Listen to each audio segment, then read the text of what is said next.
तो मैंने खुद आमिर को कॉल की और मैंने उनसे रिक्वेस्ट की कि ये अगर आप चाहते हैं कि पाकिस्तान आप खेलना चाहते हैं तो सबसे पहले आप अपनी रिटायरमेंट वापस लें। प्लान में Pakistan as a team director आप मौजूद हैं, सर्व करें और आप मुझे अपनी अवेलेबिलिटी दें। इतने मैसेज के बाद उन्होंने अगले 2 दिन के बाद उन्होंने रिटायरमेंट अनाउंस कर दी। हफीज़ इमाद वसीम की रिटायरमेंट के बाद मीडिया में ये रिपोर्ट हुआ कि पीसीबी ने मोहम्मद आमिर से वापसी के लिए रब्ता किया है।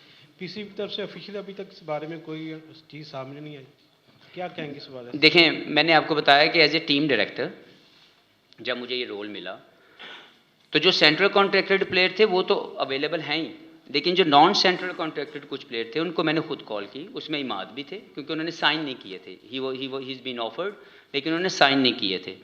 तो मैंने उनको खुद कॉल की और मैंने उनको बताया कि मेरे प्लान में Pakistan as a team director आप मौजूद हैं और मैं ये चाहता हूँ कि आप पाकिस्तान क्रिकेट को सर्व करें और आप मुझे अपनी अवेलेबिलिटी दें। जिस पे उनकी तरफ से ये था कि वो इसको सोच के बताएंगे। 2 दिन के बाद उन्होंने मुझे मैसेज किया कि he is not available for the New Zealand series. इतने मैसेज के बाद उन्होंने अगले 2 दिन के बाद उन्होंने रिटायरमेंट अनाउंस कर दी। सबसे पहले तो मैं इमाद के लिए बहुत दुआगो हूँ कि उन्होंने पहले तो उनकी मैं सर्विसेज को एक्नॉलेज करना चाहता हूँ कि उन्होंने जितनी सर्विसेज पाकिस्तान के लिए दिए, हमें बहुत खुशी है कि वो पाकिस्तान के बेहतरीन सर्विसेज दे के गए। एक ईमानदार और बेहतर तरीके से उन्होंने अपनी एग्जीक्यूशन की, अपने टैलेंट की पाकिस्तान की रिप्रेजेंटेशन के लिए, जो कि मोस्ट इंपॉर्टेंट अचीवमेंट है कि आप अपने कैरियर के अंदर कोई भी ऐसी आपसे गलती ना हो जाए या कोई ऐसा काम ना हो जो पाकिस्तान की इंटेग्रिटी को डाउन करे। तो ये इमाद की एक बहुत बड़ी अचीवमेंट है और मैं उनको प्रेज़ करता हूँ उनके कैरियर के ऊपर और उनके लिए दुआगो हूँ कि वो यहाँ से जो भी अगला उनका जो ज़िंदगी के जो फ्यूचर प्लान्स हैं उसमें वो बहुत कामयाब हों। दूसरा, ज़रूर इसी तरह आमिर की आप बात कर रहे हैं तो मैंने खुद आमिर को कॉल की और मैंने उनसे रिक्वेस्ट की कि ये अगर आप चाहते हैं कि पाकिस्तान आप खेलना चाहते हैं तो सबसे पहले आप अपनी रिटायरमेंट वापस लें, आप दोबारा डोमेस्टिक सर्किट में जाएं, वहाँ पे परफॉर्म करें। वहाँ से सिलेक्शन कमेटी आपकी परफॉर्मेंस की बेसिस पे आपको सिलेक्ट करेगी और जब आप हमारे पास आ जाएंगे पाकिस्तान टीम में तो आई अश्योर यू कि you will be given equal opportunity like others. कहीं पे भी कोई तकलीफ नहीं होने वाली। उन्होंने इसके ऊपर मुझे ये बोला कि ही ऑलरेडी मूव्ड ऑन। उनकी लाइफ के अंदर जो भी उनके ज़िंदगी की जो प्रायोरिटीज़ हैं या जिनको उनको लगता है कि उनकी ज़िंदगी क्योंकि बदल चुकी है और पिछले कुछ अरसे में उन्होंने अपने लिए जो फ़ैसले किए हैं उसी के मुताबिक चलना चाहते हैं, जो कि we all have to respect कि अगर किसी इंडिविजुअल की अपनी ज़िंदगी के कोई फ़ैसले हैं तो हमें उसको रिस्पेक्ट करने की ज़रूरत है। तो उन्होंने भी यही बोला कि वो अपने आप को इंटरनेशनल लीग्स में अपने आप को ज़्यादा बेहतर वो समझते हैं कि वो ज़्यादा रोल प्ले कर सकते हैं, वो दोबारा बैक टू स्क्रैच नहीं जाना चाहते। दैट इज़ हिज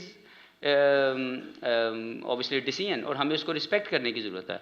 तो मैंने बड़ा क्लियर मैसेज ये दो और इसके अलावा भी कुछ प्लेयर मुझे जो लगे कि उनको मैंने कॉल किया है और मैंने उनको बताया है कि आप हमारे लिए फुल हमारे प्लान में हैं, लेकिन you have to get into the system, you have to perform in domestic cricket. आप अगर वहाँ पे अपने आप को अवेलेबल नहीं करेंगे तो आपको घर से बुला के पाकिस्तान की प्राइड नहीं मिलेगी।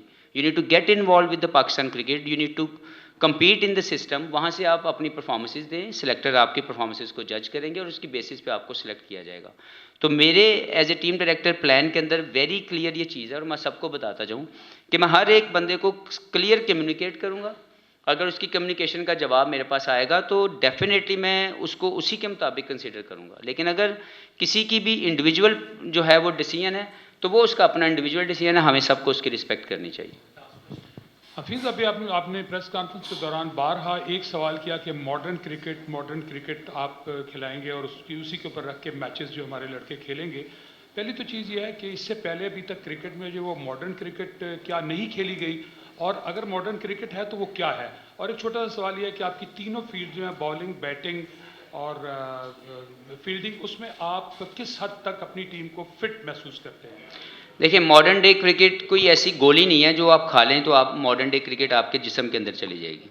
मॉडर्न डे क्रिकेट एक इंटेंट है, एक सोच है कि आपने डोमिनेटिंग पोजीशन के अंदर रह के क्रिकेट खेलनी है, आपने अहेड ऑफ द गेम रह के क्रिकेट खेलने की कोशिश करनी है, आपने इम्पैक्टफुल परफॉर्मेंस लेके आनी। परफॉर्मेंसेस तो सारे करते हैं लेकिन अगर उसका इम्पैक्ट नहीं है तो वो मॉडर्न डे क्रिकेट नहीं है। तो मॉडर्न डे क्रिकेट में इम्पैक्टफुल परफॉर्मेंस, अग्रेसिव माइंडसेट और अहेड ऑफ द गेम रह के खेलने का जो कॉन्सेप्ट है उसके ऊपर क्रिकेट खेली जाएगी ताकि दूसरी टीम को आप तब बीट कर सकते हैं अगर आप उससे ज़्यादा इम्पैक्टफुल परफॉर्मेंसेस दें, अगर आप उससे ज़्यादा अग्रेसिव माइंडसेट के साथ क्रिकेट खेलें, अगर आप उससे ज़्यादा अहेड ऑफ द गेम रह के परफॉर्मेंसेस दें। तो ये सिंपल सा एक मंत्रा है जो मॉडर्न डे क्रिकेट को मैं समझता हूँ कि हमें अडॉप्ट करने की ज़रूरत है, और एज ए टीम हमें अपने कंफर्ट जोन से बाहर आके वो जो टीम गोल है उसको अचीव करने के लिए अपनी परफॉर्मेंसेज लेके आनी है। तो इंशाल्लाह ताला team is looking forward for this challenge, और आप सबको इंशाल्लाह ताला जो मॉडर्न डे क्रिकेट का कॉन्सेप्ट है वो आपको ज़रूर नज़र आएगा कि पाकिस्तान क्रिकेट उसको खेलने की तरफ पहला कदम ज़रूर उठाएगा। Okay, thank you very much आप सबका। कैंप आज कंक्लूड हो गया है। कल रात को मतलब 30th की अर्ली मॉर्निंग हमारी फ़्लाइट है Dubai via Sydney and then Canberra, और कल सुबह 11 बजे departure press conference Shan Masood जो है कैप्टन वो करेंगे। Please, thank you. बहुत बहुत शुक्रिया भाइयों, और अगर कोई बहन भी है तो उसको भी।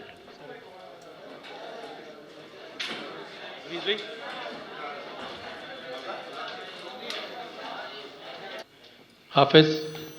हफीज़, अभी आपने खासी बात की है डोमेस्टिक क्रिकेट के ऊपर। दो वाक़यात हैं जिनमें दोनों में आप इन्वॉल्व हैं पिछले 4 माह में जब से ये सेटअप आया है। पहले एक टेक्निकल कमेटी बनी जिसमें आप और मिसबा साहब थे, और उस टेक्निकल कमेटी के आने से पहले ये तय था कि रीजनल क्रिकेट और डिपार्टमेंटल क्रिकेट एक साथ होगी जी। और फिर अचानक एक फ़ैसला होता है जिसके बाद ये कह दिया जाता है कि जो डिपार्टमेंटल क्रिकेट है वो होगी 15 दिसंबर से, जबकि रीजनल क्रिकेट जो है वो शुरू करवा दी जाए 10 सितंबर से, जिसके नतीजे में ये हुआ कि बहुत से जो परफॉर्मर्स थे लड़के जो पिछले 4 साल से भी नहीं खेल रहे थे, जो सिस्टम था वो, और उसके बाद जो लड़के अभी 52 डिग्री 40-50 डिग्री के टेम्परेचर में इंटर डिस्ट्रिक्ट क्रिकेट में परफॉर्म करके आए, वो आज भी बाहर बैठे हुए हैं और बदवाएँ दे रहे हैं अपने जो रीजनल प्रेसिडेंट्स हैं, रीजनल हेड्स हैं, और उसमें शायद मादद के साथ ये सिस्टम बनाने वालों को भी। ठीक है। उसके बाद एक तो ये क्या जरूरत पेश आई, दूसरा अभी एक क्वेश्चन प्लीज, उसी का हिस्सा है। दूसरा, अभी 10 दिन पहले एक वाकया हुआ कि T20 के लिए टीमें बननी थी, और उसके लिए क्योंकि पहले आप लोगों ने गेस्ट प्लेयर अलाउ किए, लोग guest player as a guest player खेल रहे थे मुख्तलिफ रीजन से, अचानक से वो सारे गेस्ट प्लेयर्स वापस चले गए, और जहाँ आप लोगों का दिल किया वो वहाँ गेस्ट प्लेयर अलाउ हुए हैं, जहाँ नहीं है। तो उसके बाद क्या हुआ कि वो टीमों का जो कम्बिनेशन ख़राब हो गया। फैसलाबाद की टीम बाहर होगी पहले रीजन से, लाहौर की एक टीम मुश्किल का शिकार है। तो इसका कौन रिस्पॉन्सिबल है? जब आप लोग ही ये फैसला साजी में शामिल हैं, आपका दिल करता है इकट्ठा कर दे, आपका दिल करता है अलग कर दे, तो फिर कैसे डोमेस्टिक क्रिकेट ठीक होगी? और ये जो लोग हरी विकेट देके बाहर बैठ जाते हैं, खेलने वाले पहले 200 करते हैं, हरी विकेट देके बाहर बैठ जाते हैं, इसका किस तरह फैसला करेंगे आप? सारा कुछ डोमेस्टिक क्रिकेट के मुतालिक है। तो मैं पहले आपको बता दूं कि जब मैं टेक्निकल कमेटी का मेंबर था तो उस वक्त ही ये तय हो गया था कि डिपार्टमेंटल क्रिकेट अलहदा होगी और रीजनल क्रिकेट अलहदा होगी। रीजनल क्रिकेट के 10 जो रीजन्स हैं जो अंडर डेवलपमेंट में हैं, या वो अगर उस स्टैंडर्ड को मीट नहीं कर रहे, तो उनको non first class 4 day cricket खिलाई जाएगी, और जो 8 जो रीजन्स हैं जो ऑलरेडी 2018 जब ये कॉन्स्टिट्यूशनल चेंजेस आई थी उसके मुताबिक वो ग्रेड 1 खेलेंगे।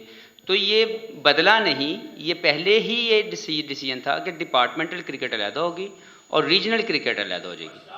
हाफिज प्लीज यार इसको देखें, मैं आपको बता दूं कि यह जो मेरा डिसीजन था as a technical committee member, मैं वो आप तक पहुंचा रहा हूं।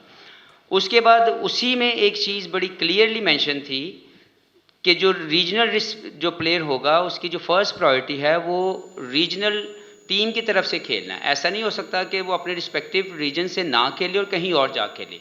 हाँ, अगर वो अपने रीजन में सिलेक्ट नहीं हो पाता, पहले 20 या 30 प्लेयर जो अनाउंस होते हैं, फिर वो NOC लेके कहीं बाहर जा सकता है, लेकिन ये नहीं होगा कि वो उसकी अपनी प्रायोरिटी अगर पिंडी का कोई प्लेयर है तो वो लाहौर में खेले। तो ये गलत अगर हुआ है तो गलत हुआ।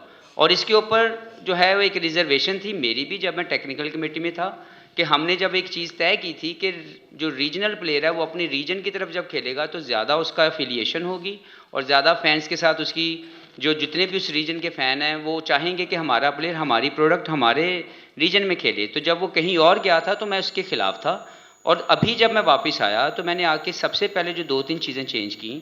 एक तो अंडर 19 क्रिकेट के जितने भी अंडर 19 प्लेयर्स हैं मैं उनसे गुजारिश करूंगा कि अपनी क्रिकेट के अंदर जो बेसिक्स ऑफ द गेम है उसके ऊपर ज़्यादा ध्यान दें। उसमें 2 डे क्रिकेट 3 डे क्रिकेट ज़्यादा से ज़्यादा खेलने की अपॉर्चुनिटी हम क्रिएट करेंगे फॉर द डोमेस्टिक सीज़न, ताकि जो अंडर 19 प्लेयर हैं उसके basics of the game solid होते जाएँ। इसलिए उनको नेशनल T20 में से रोका गया, और वही चीज़ हम आप PSL में भी लेके जाएंगे कि जो भी अंडर 19 का प्लेयर है वो बेसिक्स ऑफ द गेम को पहले सीखे, और जब वो मैच्योर इनफ हो जाए मेंटली फिजिकली और बाय टैक्टिक्स तो फिर वो जाके T20 क्रिकेट खेले। क्योंकि अनफॉर्चुनेटली पाकिस्तान की क्रिकेट में 16 साल का बच्चा जो है वो आउट ऑफ शेप क्रिकेट खेलने की कोशिश कर रहा है और 4 ओवर की प्रैक्टिस करता है। वो सोचते नहीं कि मैंने 20-25 ओवर की प्रैक्टिस अपने लिए करनी है। तो ये एक चेंज लेके आए हम, जब मैं अभी आया, कि एक अंडर 19 क्रिकेट को जो है हमने प्रमोट करना है रेड बॉल क्रिकेट या लंबी क्रिकेट की तरफ। और वो उसी सूरत में एक हमने क्लॉज उसमें ऐड किया था कि अगर कोई भी प्लेयर अंडर 19 अगर T20 क्रिकेट खेलना चाहता है तो उसकी बेसिक्स ऑफ द गेम के लिए उसने मिनिमम 10 फर्स्ट क्लास के मैच या 10 नॉन फर्स्ट क्लास जो क्रिकेट है उसके मैच उसने खेले हों, ताकि उसकी जो बेसिक्स ऑफ द गेम है थोड़ी उसके अंदर आई हों, फिर वो जाके एक्सपोज करे अपने आप को T20 क्रिकेट के अंदर। तो ये कुछ चीज़ें बदली हमने। बहुत ज़्यादा चीज़ें डोमेस्टिक सीज़न में चेंज नहीं हो सकती थी, but I assure you one thing कि पाकिस्तान की डोमेस्टिक क्रिकेट को लेके we are very very serious कि पाकिस्तान की अगर डोमेस्टिक क्रिकेट में बेहतरी ना आई, अगर हमने राइट रिफॉर्म्स ना किए, राइट फैसिलिटेशन प्रोवाइड ना की, तो पाकिस्तान क्रिकेट की जो प्रोडक्ट है वो शायद अच्छी ना आए in coming 5 years to 10 years। इसलिए हमने सोचा और इंशाल्लाह इसमें मज़ीद जो है वो बेहतरी लेके आएंगे कि डोमेस्टिक क्रिकेट के अंदर जितनी भी फैसिलिटेशन है वो राइट वे में जो है वो इंडक्ट की जाए। जी लास्ट 2 क्वेश्चन, इसके बाद हमारी मीटिंग है। यूसुफ भाई और अजहर साहब प्लीज।